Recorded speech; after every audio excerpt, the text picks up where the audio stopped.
Hi everyone, I'm Mahima and welcome back to my channel. For today's video, we're diving into how to get into PA school on your first try. Now, I know this process can be very overwhelming, but with the right approach, you can be very successful.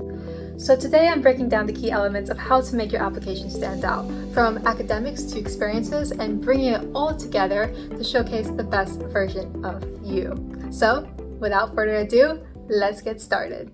Step number one is nailing your academics and your prereqs. Now, although we know that our GPA does not define us, it still very much matters in the application process. If your GPA is not perfect, focus on showing an upward trend and retaking classes if necessary. For most schools, a minimum GPA requirement would be a 3.0, but to be competitive, I would aim for a 3.5. Every PA school's GPA and requirements may be slightly different, and so it is important to do your research. One thing I want to mention from my experience in the application process is noticing that the GRE score very much mattered for some schools.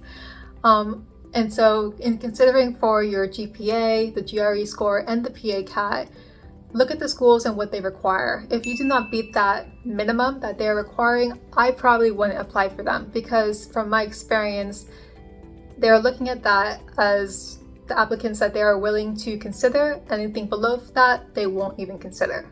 So be sure to meet those requirements. Step number two is gaining quality patient care experience. Now, PA schools want to make sure that you have worked in the medical field and lived it. Whether that's a CNA, an EMT, a scribe, or a medical assistant, it's important that you've at least experienced working with patients and providers. Now, the quality of your experience matters just as much as the hours you accumulated.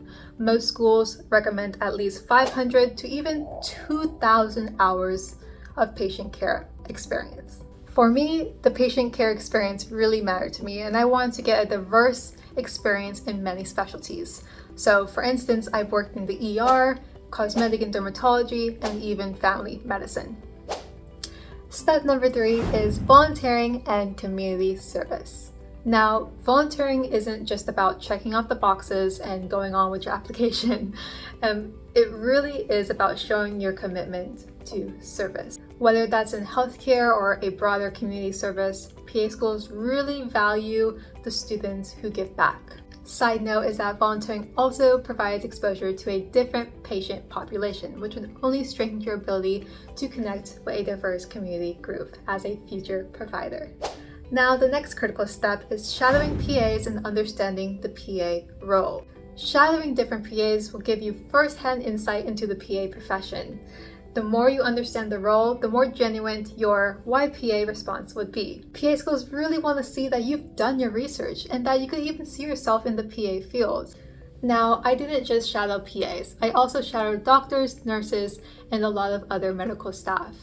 It was important that I not only shadowed PAs because I wanted to see the different roles, and also you don't really know what you're going into, and so observing all of the medical providers really gives you an insight to see what resonates best with you. Step number five is writing a very strong personal statement. Your personal statement should tell your story. What led you here? What drives you? And why is PA the right path for you? Now, this is a chance to go beyond your stats and to truly connect with your admissions committee. Also, a side note is that I do one-on-ones to help with personal statements, so if you're interested, please let me know below. Another important step is securing strong letters of recommendations. Your letter of recommendation should come from people who know you well and that could speak highly of your work ethic, character, and potential. Whether it's a professor, PA, doctor, or even supervisor, make sure they can provide on specific, meaningful insights of who you are as an applicant. Now, step number 7 is apply early and research your schools. Now, this is key. Apply early. CASPA opens up in April, and many schools have rolling admissions, meaning the sooner you apply, the better your chances. Also, please research each PA program carefully.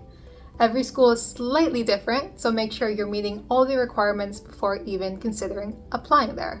Now, once you've completed those applications and met every single requirement, the next step is acing those interviews. Schools aren't really looking for rehearsed responses. They really want to see your genuine passion and confidence. The best way to prepare is by reflecting on your past experiences and practicing how to articulate them very naturally. Also, I even reached out to people and asked them if they could interview me, and so I recommend that too, because it really gives you that real effect. Lastly, for prepping and acing the interviews, I plan on making another video so I could go into detail on this topic. That comes to the end of today's video, and thank you so much for watching.